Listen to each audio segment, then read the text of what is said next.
My employer has been undervaluing me for years and I finally got to see them sweat after putting my resignation in.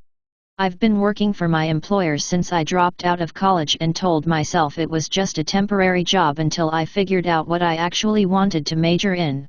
That was 8.5 years ago. In the 8.5 years I've dedicated to my employer and honing my skill set, I've worked in multiple departments and even was in management at one point for a while. I've always been the person that looks for a challenge. I took on any additional training offered to learn processes, how to work on experimental vehicles, and learn new skills that would benefit and fit my employer's needs. Always was the go-to person who would do overtime, or be able to drop everything and go out of town within a day. However, my pay never really reflected the effort I put forth. After 3 years I was maxed out in terms of benefits, and every year for the past 5 years I have had no substantial raises.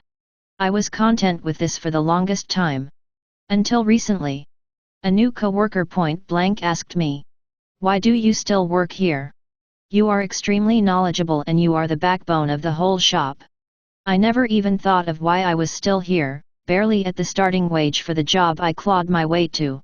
I did my job damn better than people with 20+ years of experience on the same floor making double what I make. I know they had the experience and were justified in their compensation, but why was I only worth 50% of their worth when I had triple the output? 5 weeks ago I contacted the owners of our shop and requested a meeting. Those 5 weeks the owners have been in the building and have acknowledged that they know I wanted to talk with them but they don't have time to sit down and talk.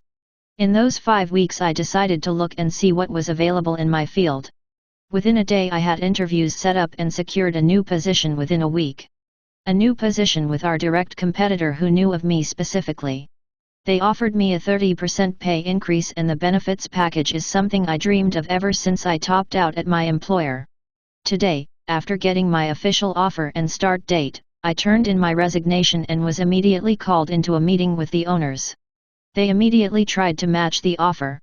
I asked them, if you could have been paying me this the whole time, why weren't you? They didn't have a response. Nothing but silence.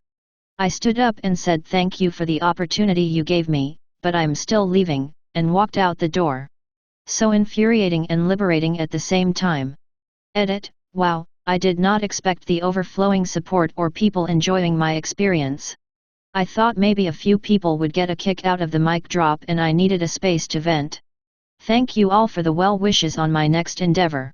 Also thank you to the kind strangers that have given me my first silver and helpful awards.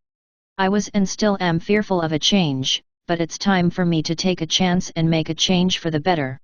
I truly hope that if any one of you are in a similar position I was in, you take inspiration from my post and discover what you are actually worth. My daughter got a job in a bar and her paychecks are zero every week. WTF. My daughter, 22F, got a weekend job as a cocktail waitress and mentioned that her paychecks are zero every week. I took a look at the pay stub and saw that the bar declares her tips at 20% of her sales, no matter how much she actually gets in tips. So, after federal and state taxes are subtracted, she makes nothing hourly from the bar. Nothing. She says that she was told this is how it is always done. She brings home about $100 to $120 in tips per shift and her sales are often more than $1,000. So the bar is saying she makes $200 in tips per $1,000 in sales but she makes only about half that. Many years ago, I was a bartender and I got to declare how much my tips were, not the bar management. Is that not how it works anymore? Is this normal? Is this legal? The US just crossed 1 million dead from COVID, many of them frontline workers. It's shocking that workers haven't become ungovernable after being treated so uncaringly these past years. They told you you were essential. They told you to get back out there and serve the public. Then many of us died and the capitalists pocketed the PPP loans and huge profits. I don't see how anyone could work on a W-2 and look at themselves in the mirror. This social arrangement literally killed your fellow working class folks. When will you wake up and realize you are chained into wage slavery? 1. My grievance today. I've recently come to find out that I've been accumulating attendance points against me for days that I've missed that should have been covered by FMLA. Surely just a clerical error, right? I didn't feel like it was necessary to create a whole ordeal over it and went to talk about it with the plant manager, documentation in hand. What should have been a quick discussion turned into a long-winded rant about how company policy states calling off after 11 am/p.m., depending on shift, results in double points. Pretty much implying I should schedule the medical instances for my FMLA more conveniently for the company. So I went to my union steward and we filed a grievance. The second meeting was less of a meeting and more of the plant manager being beaten over the head about how dumb he is and how company policy doesn't outrank federal law. Pretty satisfying to witness, and I received all my attendance points back. Gave them a 3 weeks notice, didn't end up showing up my last few days BC of harassment. I wanted to be nice and I gave them a 3-week notice, my last day would have been today. As they say, no good deed goes unpunished. I work in healthcare and saw a note on the whiteboard on the treatment floor for all to see that said r/nuns don't let the door hit you on your way out. I thought it was made in light-hearted fun, but then in the work group text I got told I'm gonna be missed like a hemorrhoid. And same person said sorry, not sorry. She just brings stress to an already stressful job. So I decided to just not go back. That last day I was there I left in tears and didn't say bye to anyone. I told the manager I wasn't comfortable going back and I also forwarded the stuff over to HR. I'm glad to have extra time off in between starting at a new company, but I can't help but feel sad that 4 years into this company and this is how it ends. Don't reject the underpaid job offer right away, but wait and reject it on the day of joining or just don't show up. My company sent a GoFundMe link.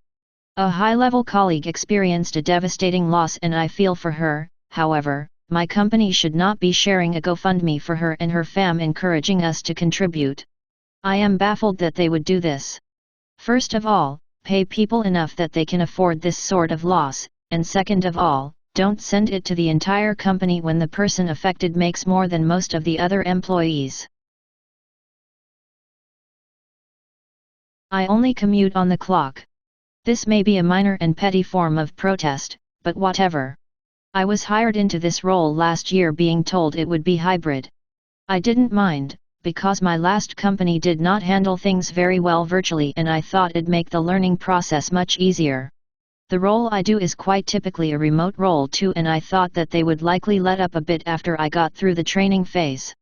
I was unfortunately wrong. Turns out my whole team works in a different state. This office in my city is a company they acquired and everyone works on a different product than I do here. So I was going to the office to have Zoom meetings all day. But no one in the office was in my chain of command and I noticed no one was watching me, so I just started kind of coming and going as I pleased, usually only coming in maybe once a week. We also went full virtual in December and January with the Omicron outbreak. When we went back to the office in February, this came with a caveat: they were going to start pulling the log of who came in, because we swiped badges to come in. And if you didn't comply you would be switched to full-time in office, and if you didn't comply with that you'd be terminated. I started coming in for like 2 or 3 hours and then leaving, then we get a very condescending email from a higher up saying you need to stay at least most of the day, not targeted at me. Apparently multiple people were doing this.